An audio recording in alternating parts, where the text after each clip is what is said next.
ఒక పుస్తకాల డీలర్ చిల్లర వర్తకుడికి 20% రాయితీతో పుస్తకాలు అమ్ముతాడు. కానీ ఆ చిల్లర వర్తకుడు ముద్రించిన ధరకు అమ్ముతాడు. అయినా లాభ శాతం ఎంత? ఆప్షన్స్ ఇలా ఇచ్చాడు. మనకి డీలర్ ఆ బుక్ పైన ముద్రించిన ధర అంటే మనకి మార్కెట్ ప్రైస్ అనేది 100 రూపాయలు అనుకుంటే దాని మీద 20% రాయితీ ఇస్తున్నాడు. ఎవరికి? చిల్లర వర్తకుడికి. అంటే 100 రూపాయలు ఉండేది 20% రాయితీ ఇస్తున్నాడు అంటే 80 రూపాయలకి అమ్ముతున్నాడు అని అర్థం చేసుకోవచ్చు.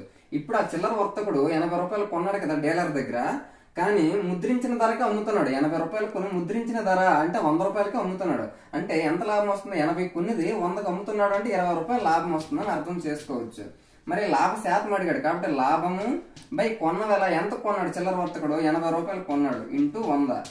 21ల 24ల 41ల 425ల అంటే 25% అనేది చిల్లర వర్తకుడికి లాభంగా వస్తుంది. Option 2 is the correct answer. Thank you.